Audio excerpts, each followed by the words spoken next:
Hello everyone, आज हम पढ़ेंगे रिफ्रैक्शन ऑफ लाइट। अभी तक हमने लाइट, व्हाट इज लाइट, वो पढ़ चुके हैं एंड एक फिनोमिना जो रिफ्लेक्शन ऑफ लाइट है वो हमारा कंप्लीट हो चुका है। The next topic is refraction of light.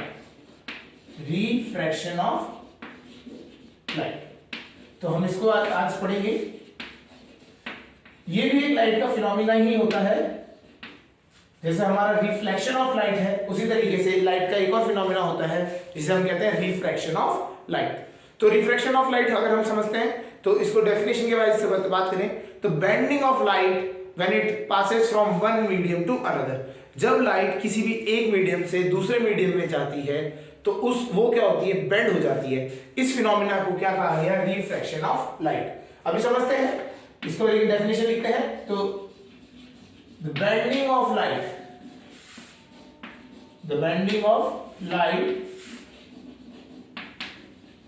when it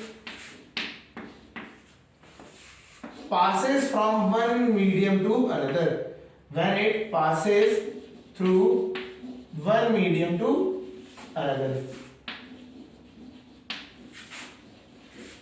one medium to another। जब लाइट एक मीडियम से दूसरे मीडियम में जाती है तो वो बेंड होती है। This phenomena is known as refraction of light. अब होता है किस वजह से है, इसको समझते हैं। बेसिकली हमें पता है लाइट की स्पीड 3 × 10⁸ मीटर पर सेकेंड है। ये किस में है, ये है वैक्यूम में। ये जो 3 × 10⁸ हम स्पीड ऑफ लाइट बोलते हैं, ये वैक्यूम पे है। पर जैसे हमारी लाइट एक मीडियम से दूसरे मीडियम में आती है, जैसे लाइट अगर हमारी एयर से किसी या ग्लास में चल रही है या आपका वाटर में है तो उनकी स्पीड चेंज हो जाती है। तो जैसे ही हमारी लाइट एक मीडियम से दूसरे मीडियम में ट्रैवल करती है तो उसकी स्पीड चेंज होती है। इसी वजह से हमारे को रिफ्रैक्शन ऑफ लाइट का फिनोमिना मिलता है। ठीक है, तो हमारे को अभी इसको समझते हैं, थोड़ा सा क्लियर करते हैं। तो ये हमारे को समझ आ गया, bending of light when it passes from one medium to another। Okay, ठीक, आगे हम इसको समझते हैं होता कैसे है। अभी एक एग्जांपल से समझते हैं। सपोज करिए हमारी लाइट हमारे पास दो मीडियम है। ये है मीडियम 1, मीडियम 2। ये दो मीडियम है। हम अपनी ईज के लिए ये मान लेते हैं ये है एयर। मीडियम 1 हमारा एयर है, दूसरा मीडियम 2 है हमारे पास ग्लास। होता क्या है, जो लाइट है उसकी स्पीड अगर हम बात करें एयर में एज कंपेयर टू ग्लास ज्यादा होती है। बेसिकली हम इस तरह समझते हैं, जो ग्लास जो होता है ये थोड़ा डेंसर होता है, ऑप्टिकली डेंसर। ये लाइट को रोकता है, लाइट की स्पीड को ट्रैवल करने से, उसमें लाइट को स्पीड में ट्रैवल करने से रोकता है। तो इसलिए ग्लास हम बोलते हैं डेंसर मीडियम में आते हैं। और ये जो मीडियम एयर है वो क्या है, वो लाइटर मीडियम में आता है, बिकॉज यहाँ पे हमारा रेजिस्टेंस जो होता है स्पीड के लिए वो कम होता है। तो हमारा अभी हम केस क्या ले रहे हैं, एक लाइट है, वो लाइट रेयर मीडियम या एयर से हमारी ग्लास में आ रही है। तो हम क्या करते हैं, हम एज्यूम करते हैं कि लाइट हमेशा पैरेलल रेज में चलती है। तो सोर्स से दो लाइटें एक साथ निकली होंगी, दोनों एक साथ चलती रहेंगी। तो हम एक क्या करते थे, लाइन लगा देते हैं परपेंडिकुलर बोथ साइड। तो हम बोलते थे कि ये दोनों एक साथ चल रही हैं। थोड़ा बेसिक कंसेप्ट समझ रहे हैं, इनके डेरिवेशंस आगे जाके आते हैं, तो हम थोड़ा सा एक आइडिया देने के लिए आपको समझाते हैं। क्या है, दोनों लाइट्स, दो रेज आ रही हैं हमारी, हम एज्यूम कर रहे हैं, और ये लाइट की दोनों रेज एक साथ यहाँ पे आई। तो हमारा होगा क्या, ये वाला जो पॉइंट है हमारी रे, ये एल रे जो है और ये एम रे। एल रे पहले पहुंच जाएगी आपकी मीडियम 2 के पास।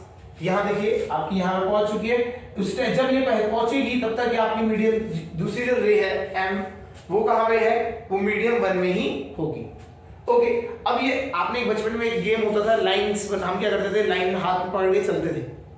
अगर हम 4-5 जने हैं, हाथ पकड़ के चल रहे हैं और एक कॉर्नर वाला हमारा रुक जाए, कोई जना, तो हम क्या होते थे, और सारे लोग उसकी तरफ वो ट्विस्ट कर जाएंगे।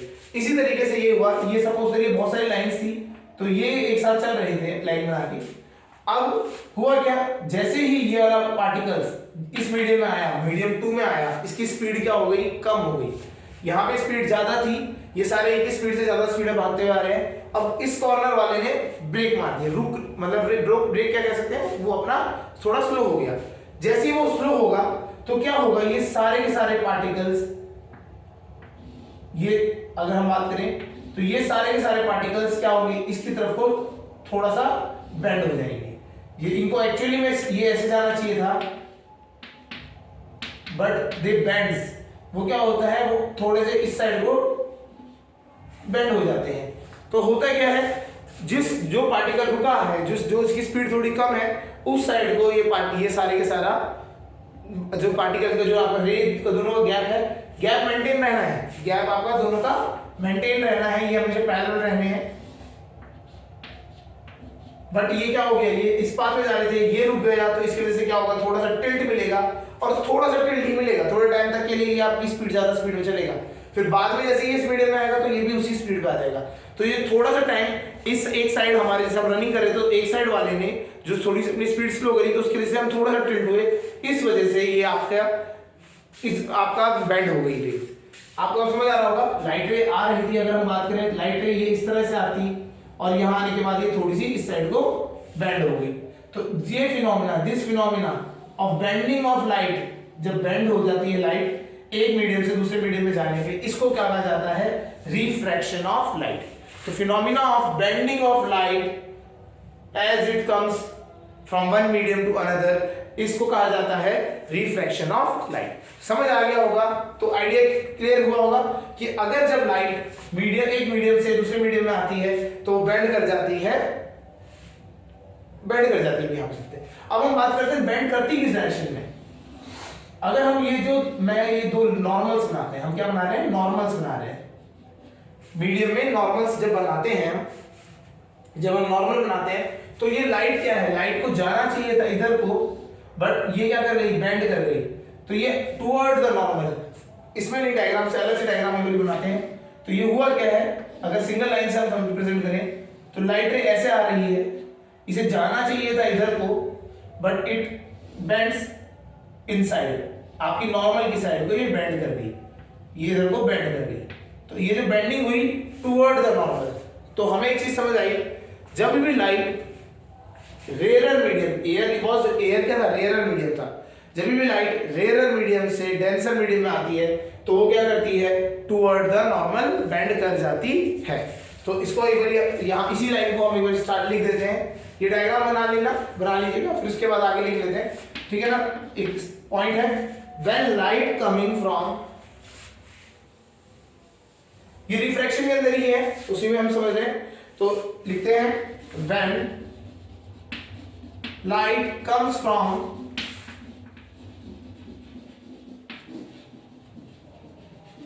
rarer to denser medium, rarer to denser medium,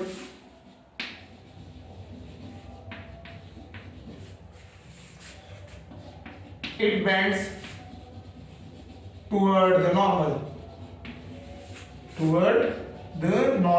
normal की तरफ को बेंड कर जाती है। नॉर्मल क्या है, ये हमारा जो हमने सरफेस पे, ये हमारा इंटरफेस है एयर और उसका, उस पे हमने 90 डिग्री का एंगल बनाया, तो ये नॉर्मल हो गया।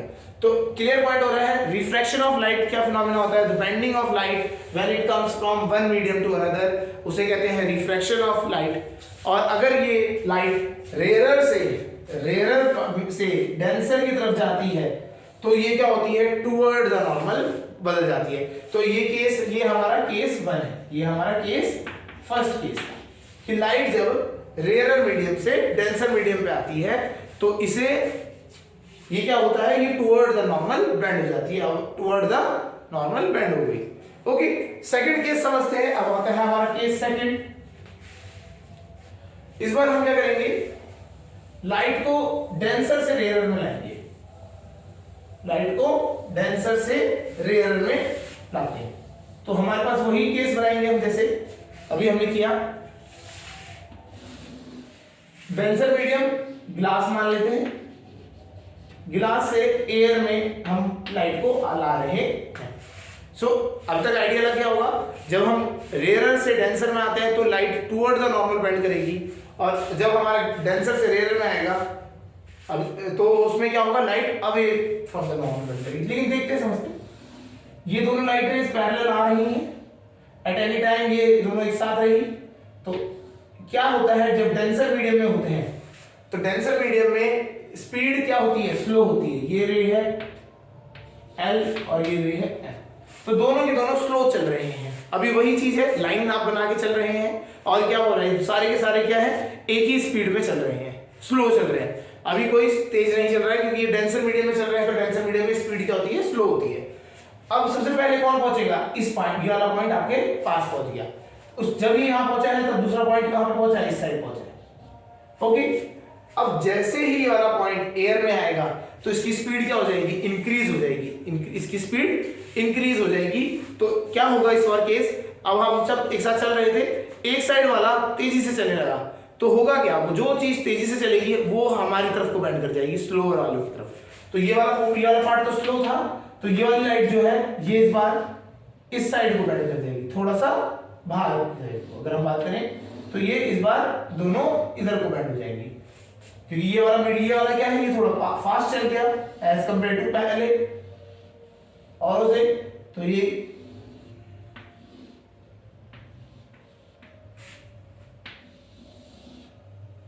तो ये हमारी लाइट क्या होगी, जाना चाहिए था हमारी लाइट को इस साइड, इस डायरेक्शन में, बट हमारे को हम क्या हो गया, ये दोनों थोड़ा सा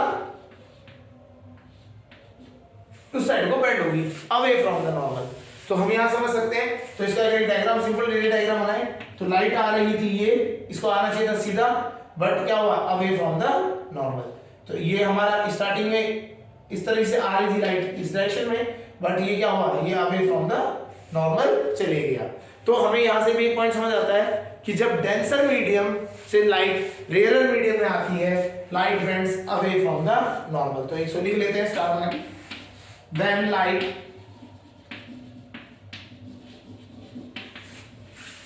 comes from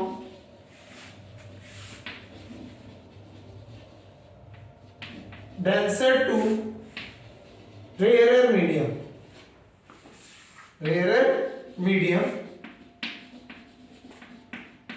it bends away from the normal, ये डायग्राम से ये हमें इसलिए समझा है कि आपको रटना ना पड़े। बेसिकली क्या होता है, स्टूडेंट्स रट लेते हैं कि भैया आप रट लो कि डेंसर से अगर रेयर में आएगा तो अवे फ्रॉम द नॉर्मल है, रेयर से डेंसर में आएगा तो टुवर्ड द नॉर्मल है। इसे रटना नहीं है, इसको थोड़ा सा आइडियोलॉजिक मतलब लॉजिकली कंसेप्ट लेके थोड़ा समझ लेना, इससे क्या होता है लॉन्ग लास्टिंग तक रहता है, आपको रटा हुआ थोड़ी टाइम तक रहता है। इस तरह से अगर आप कंसेप्ट लगा के समझते हैं तो ये लॉन्ग लास्टिंग रहता है। तो यहाँ पे हमारे को समझ आ गया। तो when light coming from denser to rare medium it bends away from the normal. ठीक है, तो हमें कंसेप्ट समझ आ रहा है। फिर एक लाइट का फिनोमेना है, उसे कहते हैं refraction of light. Refraction of light में हम बात करते हैं, तो रिफ्रैक्शन ऑफ लाइट क्या होता है, bending of light when it comes from one medium to another. ये तो हमारे को क्लियर है। इसमें दो केसेस बन जाते हैं। केस वन, जब हमारी लाइट रेयरर से डेंसर में आ रही है, जब वो रेयरर मीडियम से डेंसर मीडियम में आ रही है, तो उस टाइम पे क्या होता है, the light bends toward the normal. जब क्या होता है, रेयरर से डेंसर में आती है तो light bends toward the normal. And when light comes from denser से टू रेयरर, जब डेंसर से रेयरर में आएगी तो light bends away from the normal. तो हमारे को ये क्लियर हो गया होगा। तो हमें यहां तक समझना है what is refraction of light, और उसके बाद ये दो केसेस आपको पता होने चाहिए। ठीक है, तो अब हम इसमें समझते हैं ऑप्टिकल। हमने बात करी denser medium rare medium, denser medium rare medium कह तो रहे हैं, ये होता क्या है, कैसे होता है, इसको समझते हैं। ठीक है, तो हम यहां पे कंसेप्ट आता है ऑप्टिकल डेंसिटी का, तो ये नोट कर लीजिएगा।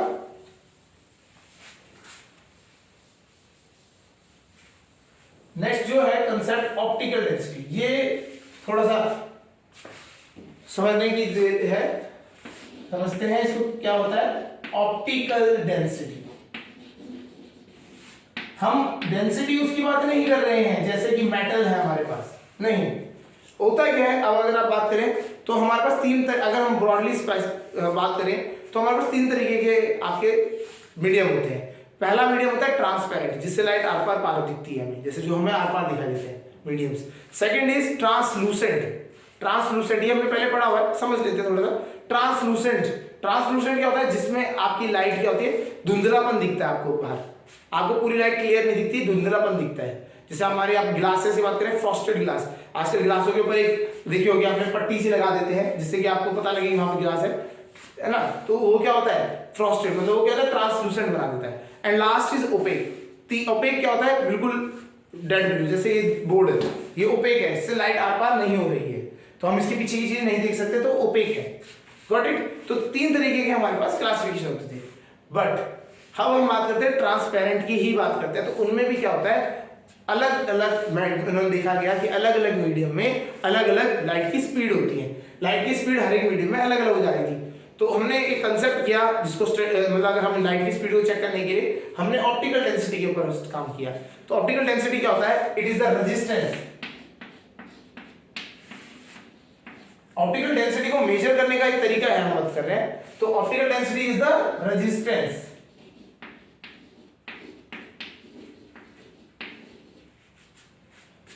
to the movement of light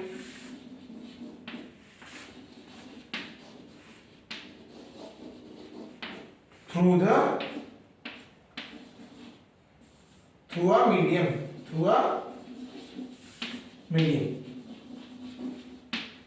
तो है क्या बेसिकली ये ऑप्टिकल डेंसिटी को हम मेजर करते हैं कैसे। ऑप्टिकल डेंसिटी हमारे को क्या मेजर करके देती है, ऑप्टिकल डेंसिटी हमें मेजर करके देती है resistance to the movement of light through a medium. एक मीडियम से लाइट कितना तेजी से चल पा जाने से, लाइट की स्पीड तो हमें पता है, अगर हम 3 × 10 की पावर 8 मीटर पर सेकंड से हम बात करते हैं, तो 3 × 10 की पावर 8 मीटर पर सेकंड से जाना चाहिए था, बट मीडियम में क्या करता है, मीडियम उसको अपोज करता है, रोकता है। तो वो जो रोकने की जो अगर मेजरमेंट हम निकालने लगे तो किसके हेल्प से निकाल सकते हैं, ऑप्टिकल डेंसिटी। तो ये ऑप्टिकल डेंसिटी को हमें यहाँ से इस तरह समझना है। इसके लिए आगे जब हम अभी आएगा तो हम अभी रिफ्रैक्टिव इंडेक्स के बारे में पढ़ेंगे, तो थोड़ा सा आगे आएगा।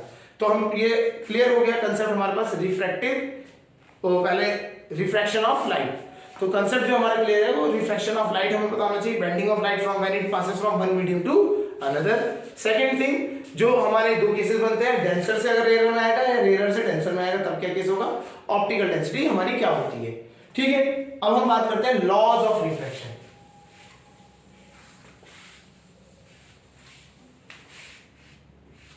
Next topic is laws of refraction. Laws of refraction, light की तरह भी यहां पे दो ही लॉज है, और रिफ्लेक्शन ऑफ लाइट की तरह ही हमारे यहां पे भी 2 लॉज हैं। पहला law, first law, incident ray, जो लाइट आ रही है आपकी उसे क्या कहा जाता है, इंसिडेंट रे।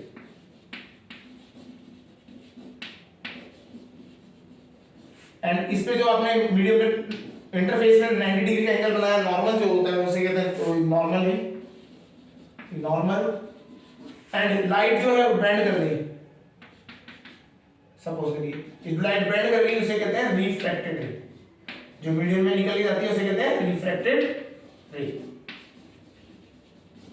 तो हमें यहां पे कंसेप्ट समझना है, तो हमारा क्या है, फर्स्ट लॉ क्या कहता है, incident ray, refracted ray and normal all lie in the same plane, जैसे उस लाइट रिफ्लेक्शन ऑफ लाइट में हुआ करता था। तो इसको लिख लेते हैं, यहां लिखते हैं first law, incident ray comma refracted रे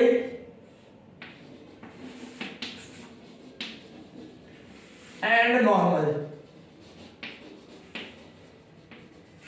all lie in same plane, all lie in same plane। तो ये फर्स्ट लॉ है आपका लॉ ऑफ रिफ्लेक्शन में, that is incident ray, reflected ray and normal all lie in the same plane. ठीक है, second law हम बात करते हैं। सेकंड लॉ क्या कहता है, ये हमारा एंगल होता है आई, इसे हम बोलेंगे angle of incidence, angle of incidence. ये हमारा एंगल है, नॉर्मल के साथ जो एंगल होता है यहां ही लेंगे, ये होता है एंगल ऑफ रिफ्रैक्शन। ये सेकेंड लॉ इंपॉर्टेंट है, इसको समझते हैं। According to second law, sine, ये ट्रिग्नोमेट्रिक फंक्शन की बात कर रहे हैं हम यहां पे, साइन थीटा कॉस थीटा जो होता है, sine of angle of incidence to divided by sine of angle of refraction is a constant, ये हमारा, अगर हम मैथमेटिकली बात करें तो ये हमारा सेकंड लॉ है। ठीक है, इसकी डेफिनेशन लिख लेते हैं, इसकी डेफिनेशन के लिए लिख लेते हैं, इसकी डेफिनेशन समझते हैं। सेकंड लॉ क्या कहता है? The ratio of sine, SINE लिखते हैं, sine of angle of incidence, angle of incidence to the angle of refraction is constant। ये हमारा सेकंड लॉ है, sin I upon sin R is the constant. तो ये हमारा सेकंड लॉ ऑफ रिफ्रैक्शन हो जाता है। ठीक है, सो इंसिडेंट रे, पहला केस क्या था, पहला लॉ क्या है, incident ray, refracted ray and normal all lie in the same plane. Second is sine of angle of incidence to the sine of angle of refraction is equal to constant. ये दो हमारे laws होते हैं। Got it. अब second law को ही थोड़ा सा हम आगे बढ़ के आगे थोड़ा समझते हैं, तो इसको इसी के आगे चलते हैं।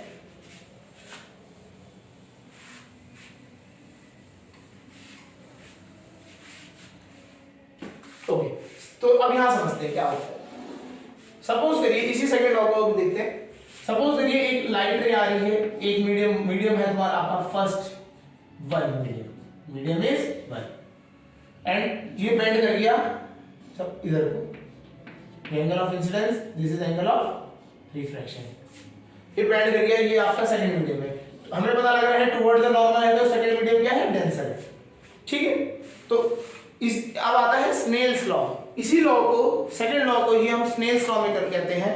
स्नेल्स लॉ क्या कहता है? अकॉर्डिंग टू स्नेल्स लॉ, जो sine of angle of incidence to the sine of angle of refraction, ये जो इक्वल टू कांस्टेंट था, ये कांस्टेंट कोई ऐसा नॉर्मल कांस्टेंट नहीं है, इट इज नोन एज, इसे इसका नाम दिया गया है, इसे हम रिप्रेजेंट करते हैं mu, and it is called refractive index. ये क्या कहा जाता है? Refractive index. और ये होता क्या है रिफ्रैक्टिव इंडेक्स इसका? ये होता है refractive index of second, refractive index of second medium with respect to first medium. तो ये स्नेल्स लॉ ने इस कांस्टेंट को नाम दिया refractive index, denoted by mu.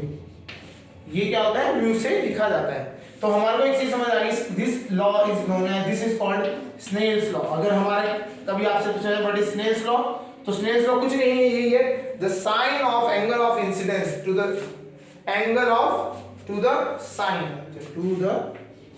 Sorry change कर लीजिए, to the sine of angle of refraction is a constant which is equal to the refractive index of medium 2, यानी कि लेते हैं, which is equal to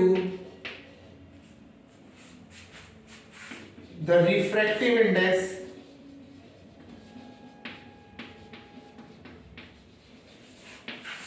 of medium 1 or medium 2 to medium first. Medium first और second समझ लीजिए। First second कौन सा है जिसमें गई है लाइट, और वन कौन सा है जिसमें लाइट जहां से आ रही है। तो हमारे को ये क्लियर होना चाहिए। तो sine of angle of incidence upon sine of angle of refraction is equal to a constant known as refractive index, and इस रिफ्रैक्टिव इंडेक्स क्या होता है, refractive index of second with respect to 1। तो ये हमारा रिफ्रैक्टिव इंडेक्स होता है, ठीक है। तो ये हमारा मतलब बेसिकली स्नेल्स लॉ होता है। ये क्या होता है, स्नेल्स लॉ। अभी हम रिफ्रैक्टिव इंडेक्स के ऊपर आएंगे, नेक्स्ट टॉपिक वही है। तो ये स्नेल्स लॉ अगर क्लियर हो गया होगा तो Snell's law states that the ratio of sine of angle of incidence to the sine of angle of refraction is equal to a constant, that constant is equal to the refractive index of medium 2 with respect to medium 1। तो ये आपको बना दे करना है, हो जाएगा, ठीक है।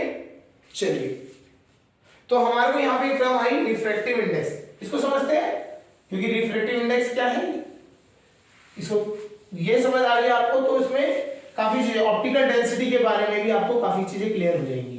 बेसिकली रिफ्रैक्टिव इंडेक्स ही है जिससे हम ऑप्टिकल डेंसिटी को मेजर करते हैं आज की डेट में। ओके, रिफ्रैक्टिव इंडेक्स के बारे में देखते हैं।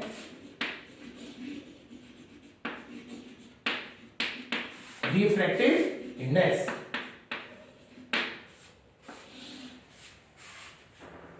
ओके, तो रिफ्रैक्टिव इंडेक्स क्या होता है, it is the ratio of, basically लिख लेते हैं, it is the ratio of speed of light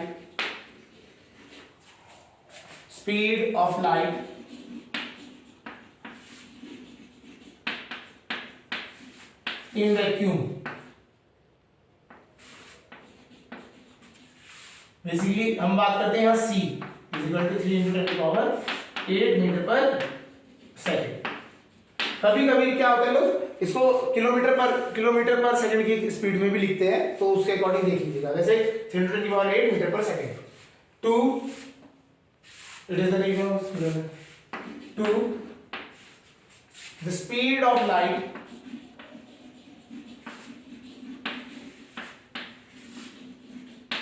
in medium. तो होता क्या है, रिफ्रैक्टिव इंडेक्स क्या होता है, अगर हम बात करें mu, it is equal to refractive index of a medium, m अगर बात करते हैं मीडियम का, तो it is equal to the speed of light जो होती है in vacuum c to the speed of light in vacuum, speed of light in vacuum. तो हमारे को अगर हमारे को दिया गया है रिफ्रैक्टिव इंडेक्स निकालना, अगर आपको दिया गया है तो आप क्या कर सकते हैं, स्पीड ऑफ लाइट आपको पता होती है, आप क्या speed of light in that medium निकाल सकते हो।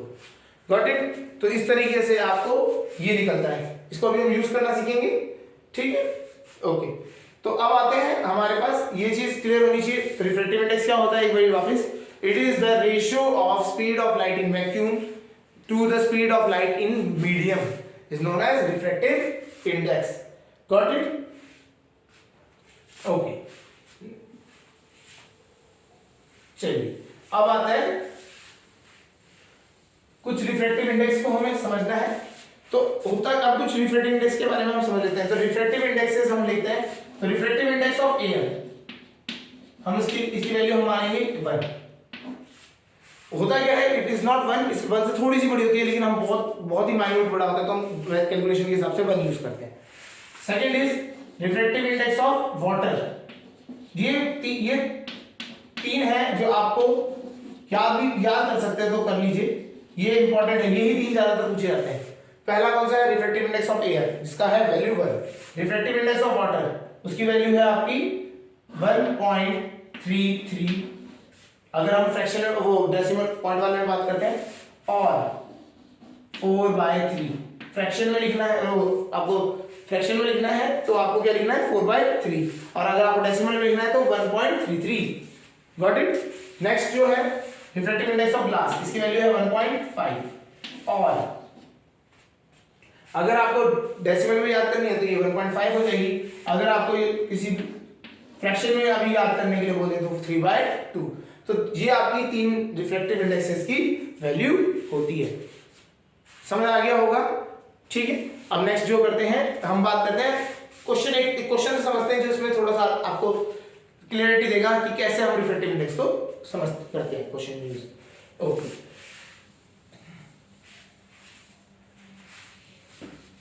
क्या है क्वेश्चन हमारा, हमें find the refractive index of water. Find refractive index of water with respect to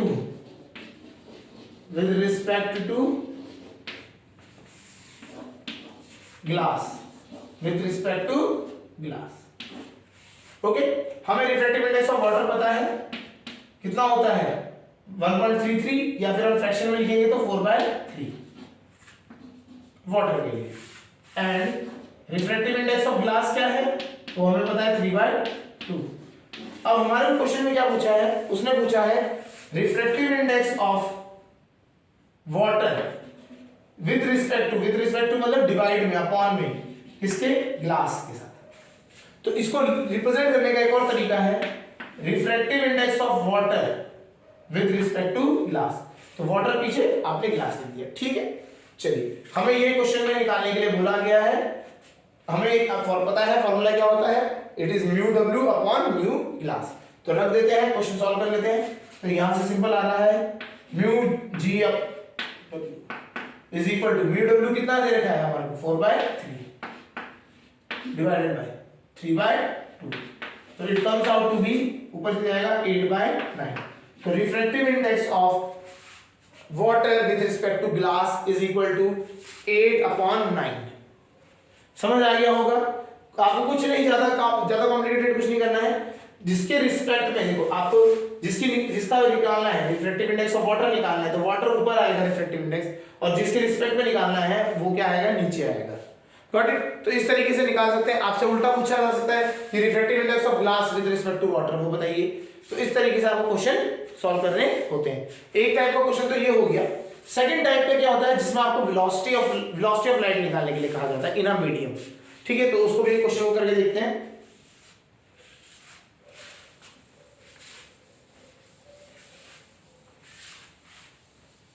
आपको सारे क्वेश्चंस, सारे टॉपिक्स के क्लियर करते रहेंगे तो साथ साथ तो आपको क्लियर रहेगा। इन क्वेश्चंस को भी नोट करिएगा, जिससे कि रिवीजन कभी कर रहे हो तो उसके बाद आपको पॉइंट क्लियर होता रहेगा चीज में। तो क्वेश्चन एक और है, फाइंड द स्पीड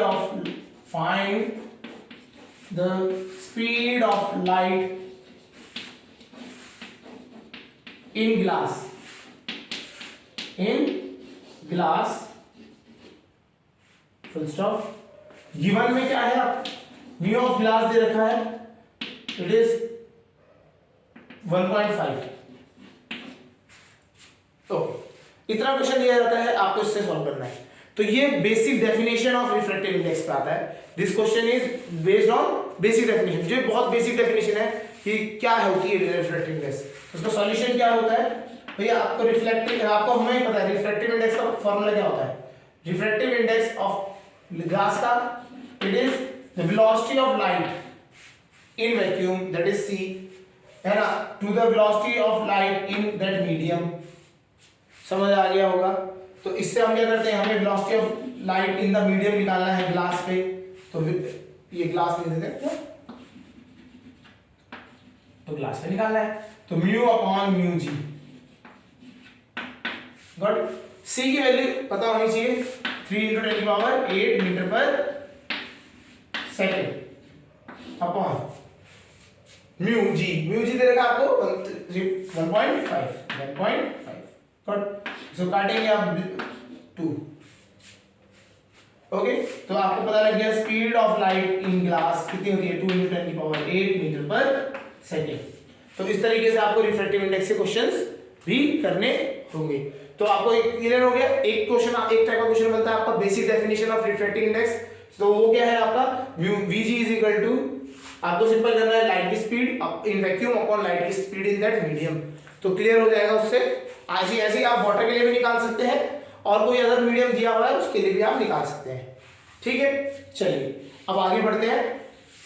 तो हमने लॉज ऑफ रिफ्रैक्शन पढ़ लिए, 2 रिफ्रैक्शन लॉज होते हैं। स्नेल्स लॉ को भी समझ लिया, उससे रिलेटेड रिफ्रैक्टिव इंडेक्स को भी हमने समझ लिया है, एंड उसके हमने ऊपर क्वेश्चंस भी देख लिए। अब जो नेक्स्ट टॉपिक है हमारे पास, इसके ऊपर अब आती है एप्लीकेशन के ऊपर जाइए। नेक्स्ट टॉपिक का हमारा कहाँ है, एप्लीकेशन बेस पे आते हैं। तो हमारा जो ये रिफ्लेक्शन है फिनोमिना, इसको हम कैसे यूज करते हैं, हम कहाँ कौन सी एप्लीकेशन में यूज करते हैं। होता क्या है, ये रिफ्लेक्शन ऑफ लाइट आपका एक मीडियम से दूसरे मीडियम में जाने में होता है। तो हमारे पास अगर हम लेबोरेटरी वाइज बात करें तो आपके अगर हम एक देखेंगे तो आपने सुना होगा ग्लास, रेक्टेंगुलर ग्लास स्लैब। एक तो हम ग्लास स्लैब के बारे में पढ़ेंगे, refraction through a glass slab. Secondly lenses के बारे में पढ़ेंगे, जो लेंसेज होते हैं हमारे उनके बारे में पढ़ेंगे। तो हम पहले समझते हैं refraction from a glass slab के बारे में चलते हैं। Refraction from rectangular glass slab, rectangular glass slab.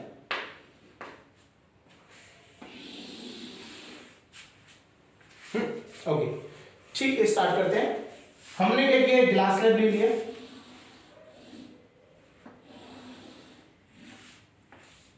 ये आपके में एक्सपेरिमेंट होता है, आप पिंस यूज करते हैं और इसमें मतलब आप पूरा एक्सपेरिमेंट करेंगे लैब में परफॉर्म। तो हम यहाँ थोड़ा सा समझते हैं होता कैसे। देखिए ये है हमारा air, air is a rare medium as compare to glass, ये ग्लास है हमारा, एंड देन फिर हमारे पास क्या आ जाती है, एयर आ जाती है।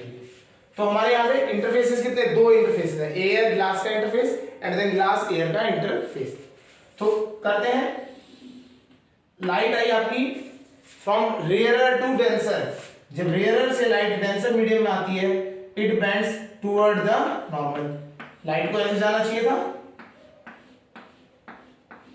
बट क्या है ये, टुवर्ड द नॉर्मल बेंड कर रही। Incident ray refracted, angle of incident upon angle of ये रिफ्रैक्शन हो गया। ठीक है, ये दोनों अलग अलग होते हैं इसमें। ओके, नेक्स्ट जो है आपका, अब यहां से लाइट इसमें ट्रैवल करी एंड देन लाइट अब क्या है, यहां से डेंसर मीडियम से रेयर मीडियम में जा रही है। अगर आप देखेंगे तो यहां से लाइट क्या है, डेंसर से रेयर मीडियम में जा रही है। तो क्या होता है, जब डेंसर से रेयर मीडियम में जाती है तो light bends away from the normal. तो लाइट क्या है, away from the normal bend कर गई। ठीक है, आप इसको एक्सपेरिमेंटली करेंगे तो आपको भी एक इस तरह से डायग्राम मिलता है। आप ये करेंगे, यहां से आप करेंगे तो आपको लाइन यहां मिलेगी, पूरा आप ज्वाइन करेंगे तो इस तरह से आपको एक पूरी लाइन आपको क्रिएट कर पाएंगे आप। फिर ये यहां समझते हैं लाइट हुई क्या, पहले आपकी लाइट आई, it bends toward the normal, उसके बाद वो bends away from the normal. तो इसमें अब नेमिंग देखते हैं थोड़ा सा क्या क्या होते हैं।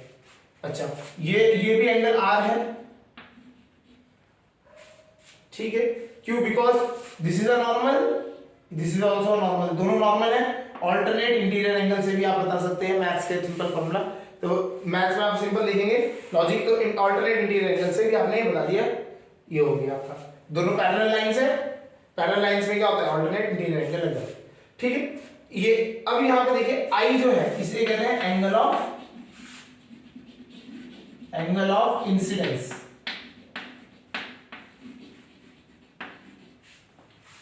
ये होते हैं आर एंगल ऑफ रिफ्रैक्शन, ये तो ग्लास के अंदर होगा।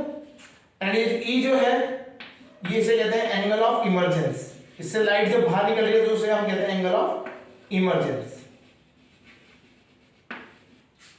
तो इस तरीके से ये हमारे होते हैं लाइट्स। अच्छा, एक चीज हम याद देख लेंगे, लाइट को एक्चुअल पाथ कौन सा ट्रैवल करना था, ये ट्रैवल करना था और लास्ट में ये निकला है। अगर ये बाद में डेरिवेशंस आते हैं, इसका आपका थिकनेस d ले लेते हैं, देन डेराइव करते हैं। Basically angle I comes to be equal to angle of incidence is equal to angle of emergence निकल के आता है यहाँ पे, ये याद रखिएगा। एंगल ऑफ इंसिडेंस जो होता है लाइट का, वो एंगल ऑफ इमर्जेंस के इक्वल होता है, और इसी वजह से ये दोनों लाइन क्या हो जाती हैं, पैरेलल हो जाती है। क्या हो जाती है, these two lines are parallel lines,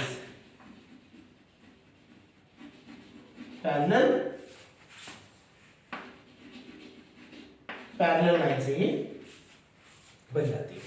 ठीक है, ओके, ये लेटरल, इसमें हम हमारे पास आगे जाके टर्म्स हमें पढ़ने को मिलेंगी, लेटरल शिफ्ट, लेटरल डिस्प्लेसमेंट, तो ये सब हमारे को बाद में आपको समझना है, बस आपको बेसिक आइडियाज होने चाहिए। ये चीज होती है इस तरह से, आपको एक फिनोमेना की एक आइडिया होना चाहिए किस तरीके से रिफ्रैक्शन ऑफ लाइट होता है in a glass, rectangular glass slab. तो ये आपको क्लियर हो गया होगा। लाइट आती है रेयर से डेंसर मीडियम की तरफ, it bends toward the normal, फिर डेंसर से rare it bends away from the normal, angle of incidence is equal to angle of emergence होता है, और ये दोनों लाइन पैरेलल होती है। ठीक है, चलिए यहां तक हो गया आपका ग्लास स्लैब के बारे में। इसमें अभी इतना ही है। ये आगे जाके 12th में जब ऑप्टिक्स पढ़ेंगे, ऑप्टिक्स में आपको इसका डेरिवेशन होता है, उसमें थोड़ा सा आइडिया बताते हैं कुछ ऐसा। यहाँ से आपको थिकनेस दे, आपको डी थिकनेस दे रखी होती है, इसके रिस्पेक्ट में आपको सारी चीजें निकालनी होती है, कोई डिस्टेंस निकालना पड़ता है, लेटरल शिफ्ट और वो सब है, दैट इज फर्दर थिंग। अभी हमारे में इतना ही है, तो इसको हम समझते हैं। क्लियर हो गया होगा कंसेप्ट, ये चीज में आपको आना चाहिए। नेक्स्ट जो है, नेक्स्ट इज लेंसेज, जो हम आज की डेट में डे टू डे लाइफ में सब जगह मिलते हैं। आपको क्लासरूम में आप कहीं भी बैठोगे तो आपको कोई ना कोई एक बंदा मिल जाए, कोई ना कोई एक जना मिल जाएगा जिसके आंखों में चश्मा लगा होगा, दैट इज लेंस। तो लेंसेज क्या है, आज की डेट में डे टू डे लाइफ में आपको कॉमनली देखने को मिल जाते हैं। तो हम अब बात करते हैं लेंसेज के बारे में। लेंसेज भी सेम एप्लीकेशन को यूज करते हैं, रिफ्रैक्शन ऑफ लाइट। ठीक है, स्टार्ट करते हैं।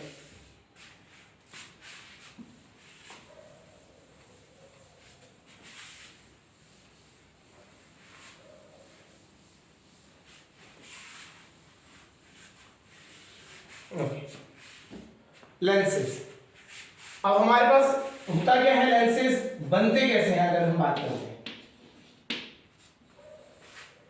Basically lenses is a rectangular slab. अगर हम बात करें, ये होते क्या है, ये रेक्टेंगुलर स्लैब ही होते हैं,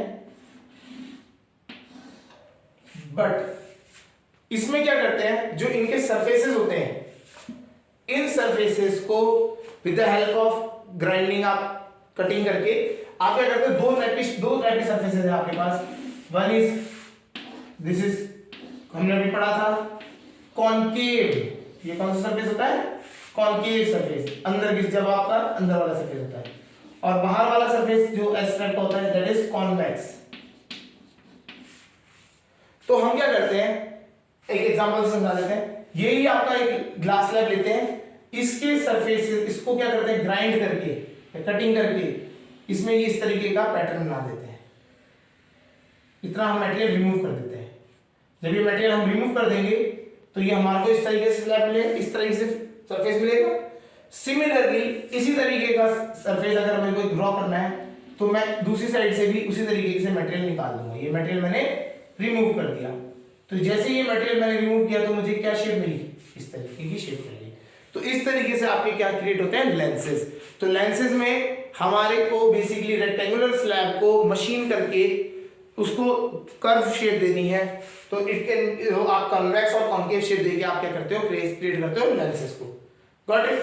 तो lenses is a glass slab that is closed by concave surfaces, spherical surfaces। अगर हम बात करें कॉन्केव कॉन्वेक्स जगह हम लिखते हैं spherical surfaces। तो लेंसेज की डेफिनेशन लिखते हैं, इट इज, अगर आ जाए तो हम ये इस तरह से लिख सकते हैं, it is a rectangular slab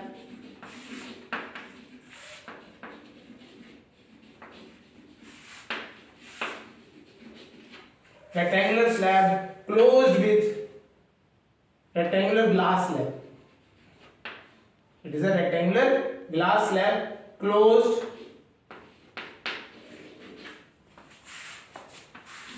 by spherical surfaces, closed by spherical surfaces। ठीक है, इस तरीके से ये आपका लेंसेज होते हैं। तो अब देखते हैं कि लेंसेज कितने टाइप के बन सकते हैं। अगर हम बात करें सरफेसेस हमें क्रिएट करने, तो हम बात करते हैं किस तरीके के लेंसेज बन सकते हैं। तो हम आता है, हमारा नेक्स्ट पॉइंट आता है टाइप्स ऑफ लेंसेज।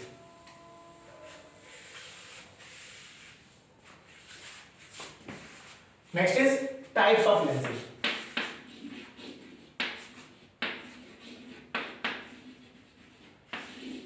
यहां पे क्रिएटिविटी है अपनी, आपको समझनी है। आपके पास सरफेसेस, आपके पास तीन सरफेसेस हैं आपके पास। अगर हम बात करते हैं, one is convex, another is concave. अब तीसरा कौन सा है? तीसरा तो प्लेन है, सीधा सरफेस रख देंगे तो प्लेन सरफेस है ही आपके पास। तो हम पहले केसेस देखते हैं। देखिए हमने क्या किया, हमने ग्लास स्लैब्स ले लेते हैं, 1 2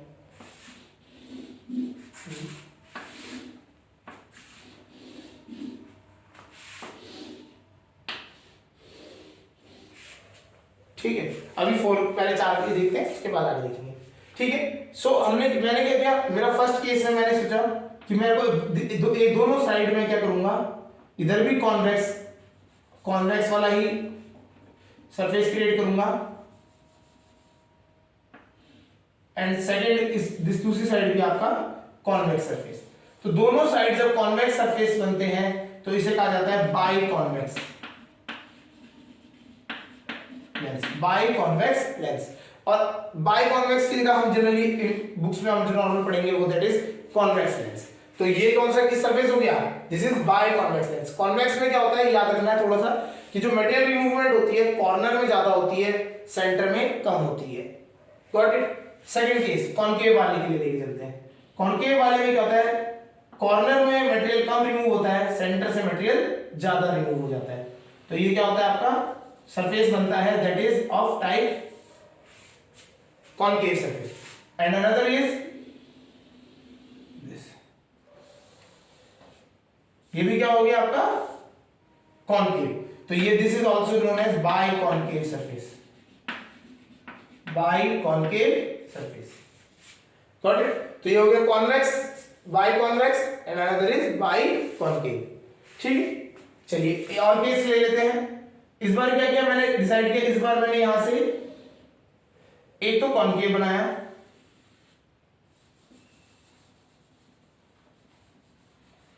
और दूसरी साइड में प्लेन छोड़ देता हूं, सपोज करो प्लेन ही छोड़ दिया मैंने। तो इसको क्या कहा जाता है, एक साइड को प्लेन है तो इसको कहेंगे प्लेनो, और दूसरी साइड इज कॉन्वेक्स तो plano convex lens, plano convex lens.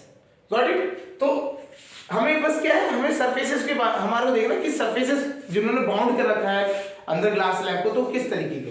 Next is concave बना देते हैं एक साइड, और दूसरी साइड क्या रहेगा, प्लेन। तो ये क्या हो गया, प्लेनो कॉनकेव, प्लेनो कॉनकेव। तो ये हमारे पास 4 टाइप के तो यहां से क्लियर हो गए। ठीक है, तो उसके बाद और केसेस क्रिएट हो सकते हैं। एक साइड हमने कॉन्वेक्स कर दिया, एक साइड कॉनकेव, तो कॉन्वेक्स कॉनकेव सरफेस लेंस। तो यहां पे एक मिनट बना के देख लेते हैं। तो एक साइड कॉनकेव हो गया और कॉन्वेक्स हो गया, दूसरी साइड कॉन्वेक्स, ऐसे कॉन्वेक्स कॉनकेव। तो ये क्या हो गया, कॉन्वेक्स कॉनकेव लेंस। इस तरीके के आप लेंसेस क्रिएट कर सकते हैं। इनमें से जो हमारे को दो हमारे इंपॉर्टेंट है, दैट आर दिस 2।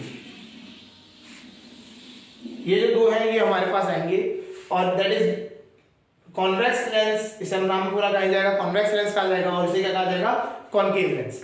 ठीक है, समझ आ गया होगा, यहां तक समझ लेते हैं। ओके, अब हमारे पास थोड़ा सा एक चीज समझनी है। जैसे हमारे यहाँ पे देखिए कम है, ये थिकनेस कम है, यहाँ पे थिकनेस ज्यादा है। आपके हमारे सिलेबस में हम खाली थिन लेंसेज को पढ़ेंगे। हम थिन लेंसेज मतलब ये जो इनके बीच में जो गैप है हम उसको कंसीडर नहीं करेंगे। तो हम बोलेंगे कि जो इनका गैप है वो इतना कम है एज कंपेयर टू अदर जो ऑब्जर्वेशन हम लेंगे उसके हिसाब से ये लेंसेज कम होंगे। तो हमारे पास कौन से 2 टाइप के लेंसेज होते हैं, one is thick lens and another is thin lens. Thick मोटे लेंस, थिन मतलब पतले लेंस। तो हमारे को कौन सा पढ़ना है, थिन लेंसेज को समझना है। ओके, चलिए यहां पे हमारे हो गए लेंसेज के टाइप। तो समझ आ गया होगा कि लेंसेज कैसे क्रिएट होते हैं।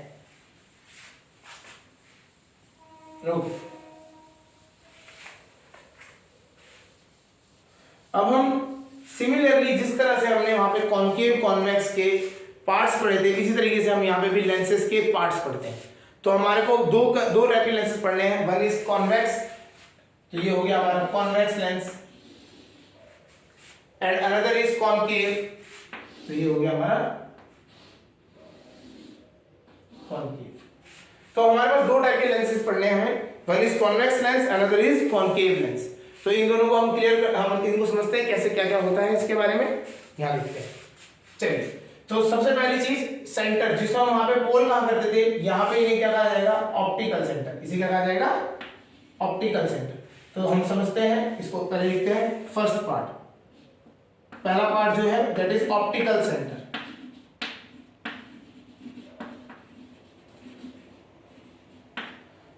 हम पढ़ रहे हैं पार्ट्स ऑफ लेंसेज, तो सबसे पहला पार्ट आता है ऑप्टिकल सेंटर। तो ऑप्टिकल सेंटर क्या होता है, optical centre is the centre part, centre point कह लीजिए ऑफ अ लेंस।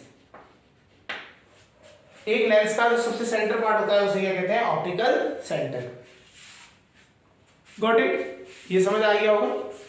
ओके, अब क्या है सेकंड चीज, सेकंड हमारा जो है दैट इज फोकस। तो अब यहां पे आते हैं फोकस के बारे में।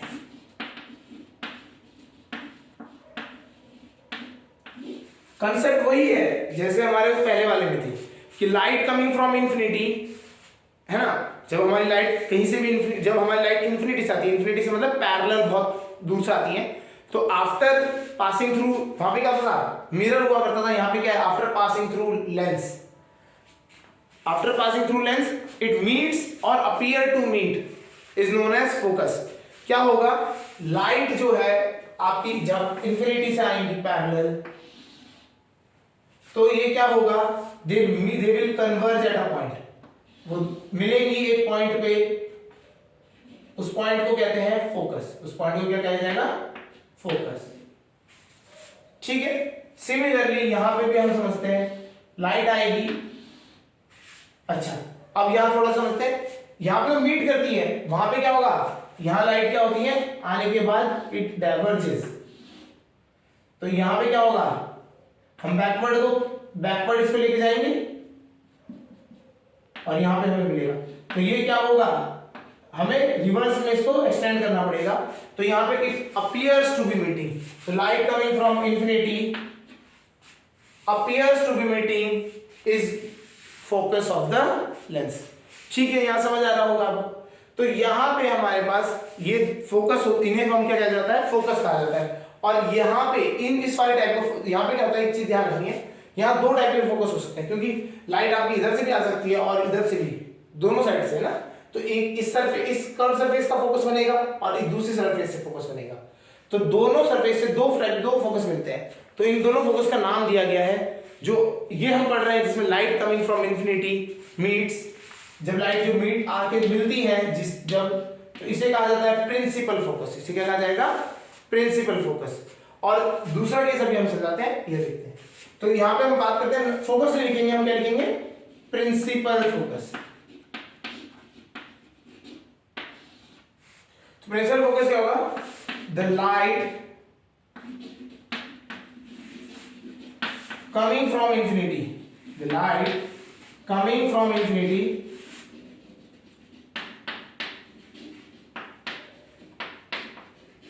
after passing through focus, after passing through lens, after passing through lens meets or appear to meet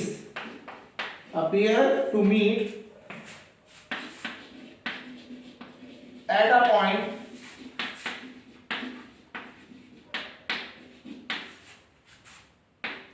which is known as principal focus,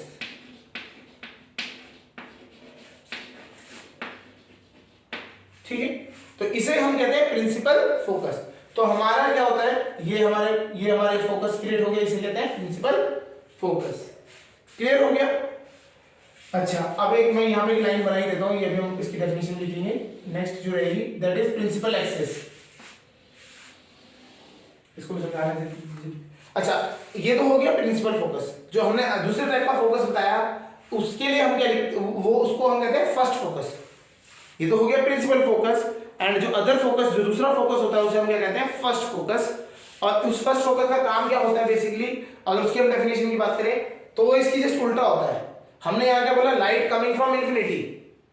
first focus में क्या होता है, when a object is placed at focus, light after passing through the lens becomes parallel to the principal axis या फिर meet at infinity.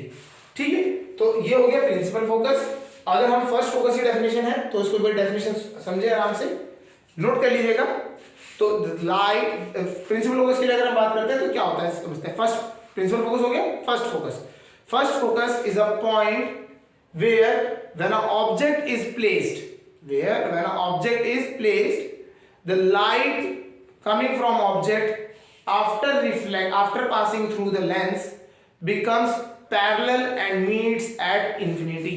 तो जब हमारा क्या होता है, लाइट जो होती है जहां पे हमने ऑब्जेक्ट को रखा तो वहां से लाइट अगर निकलेगी तो वो इंफिनिटी की तरफ ट्रेंड कर जाएगी, उसे क्या कहा जाता है, फर्स्ट फोकस। होता क्या है, दोनों दिखने में, दोनों काम करने में सेम है। हमारे थिन लेंसेज के केस में दोनों के दोनों सेम वर्किंग करते हैं, कोई ऐसा डिफरेंस नहीं आएगा। फॉर्मूलेज में, न्यूमेरिकल्स में कहीं कोई डिफरेंस नहीं आएगा, बट एक आपको अंडरस्टैंडिंग होनी चाहिए होता क्या क्या डिफरेंस है। प्रिंसिपल फोकस क्या होता है, दूसरा फोकस होता है, उसे हम कहते हैं फर्स्ट फोकस F1। तो यहाँ प्रिंसिपल फोकस हो गया, तो दूसरा जो होगा उसे हम कहेंगे F1। ठीक है, समझ आ गया होगा। चलिए नेक्स्ट पार्ट हमारा है principal axis.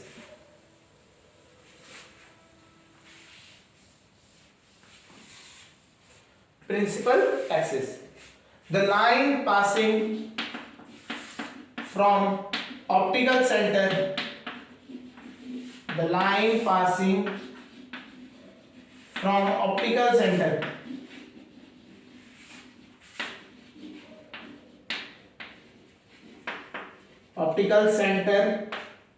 and focus and principal focus ले लेते हैं, या कोई भी फोकस दोनों में से ले। Principal focus is known as principal axis। Principal axis समझ आ रहा होगा आपको, थोड़ा सा टफ होता है ये कैमरे में पढ़ाना, तो अभी समझ आना चाहिए आपको। ठीक है, यहाँ पे जितना इजी है हो सकते है उतना ट्राई कर रहे हैं। तो प्रिंसिपल एक्सिस क्या होता है, it is the line passing from principal focus and optical centre से, एक स्ट्रेट लाइन पासिंग जो होती है उसे क्या कहा जाता है, प्रिंसिपल एक्सिस। क्लियर है, ओके। ये हमारा हो गया। नेक्स्ट जो आता है that is centre of curvature. Centre of curvature, centre of curvature, centre of curvature में आते हैं। ठीक, it is the centre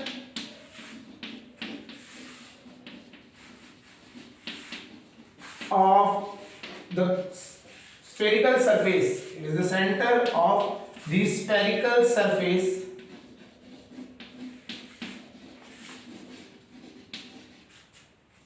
bounding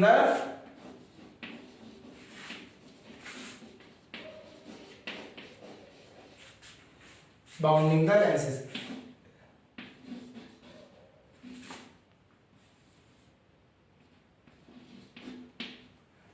जो आपके स्फीयर है ना, ये जो स्फेरिकल सरफेसेस है, अगर मैं स्फीयर बना दूं इनका तो जो सेंटर बनेगा उसे क्या कहा जाता है, सेंटर ऑफ कर्वेचर। और प्रिंसिपल फोकस की साइड को सेंटर होता है, उसे simple principal centre of curvature कह देंगे, और जो दूसरा होगा उसे फर्स्ट सेंटर ऑफ कर्वेचर कह देंगे। सिमिलरली इधर तो इधर C and then other is C1। ठीक है, तो यहां पे क्या होता है, यहां पे दो फोकस होते हैं या दो सेंटर ऑफ कर्वेचर होते हैं, मिरर में एक ही हुआ करता था। ठीक है, सो आपका ये क्लियर हो गया होगा ये, तो सेंटर ऑफ कर्वेचर समझ आ गया। नेक्स्ट चीज जो है हमारी, वो रिलेशंस आते हैं वही focal length and radius of curvature. तो अगर हम बात करें तो फोकल लेंथ और रेडियस ऑफ कर्वेचर को अगर हम सिंपल भाषा में बात करें तो हमने पहले ही पढ़ा हुआ है कि it is the distance between from optical centre and between principal focus. Focal length लिख लेते हैं,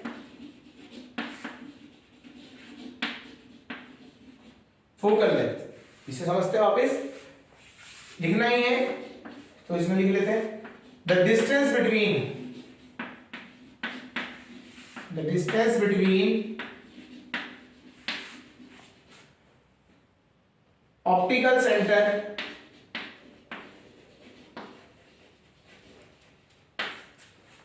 and distance between optical center and principal focus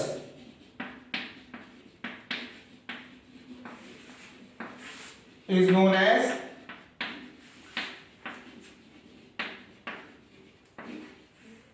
focal length, is known as focal length, denoted by f, denoted by, हम अगर इसको denote करते हैं किससे करते हैं, डिनोटेड बाय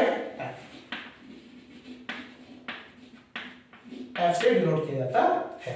ठीक है, तो हम यहाँ पे इसको डिनोट कर देते हैं। अच्छा, उस साइड को भी अच्छा हम अगर बात करें तो ये फर्स्ट फोकस है हमारा ना, तो फर्स्ट की तरफ भी करेंगे तो हमारे दोनों सेम ही डिस्टेंस, दोनों ही सेम आएंगे। थिन लेंसेज के लिए दोनों साइड सेम होती है, तो आपको कोई प्रॉब्लम नहीं होगी इसमें। आप कोई भी एक साइड ले लें, कोई प्रॉब्लम नहीं आती इसमें। हमारे थिन लेंसेज के लिए ये इजी रहता है, क्योंकि दोनों कर्वेचर एक ही रेडियस के बनते हैं। इसी वजह से क्या होता है, दोनों की फोकल लेंथ भी सेम होती है और दोनों का रेडियस ऑफ कर्वेचर भी सेम होता है। तो आप कोई भी दोनों डायरेक्शन में कोई साइड भी लेंगे तो आपका सही रहेगा। ठीक है, नेक्स्ट जो है radius of curvature. Radius of curvature कौन समझते हैं,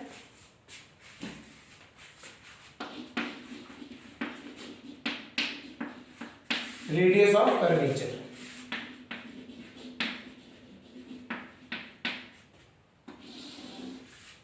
रेडियस ऑफ कर्वेचर क्या होता है, it is the centre, basically क्या कहते हैं, simple, radius of the sphere from which the spherical surfaces are formed.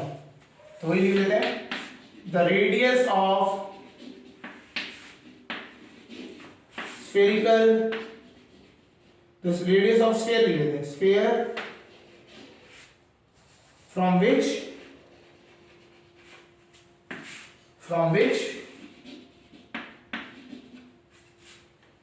spherical surfaces are formed, spherical surfaces are formed।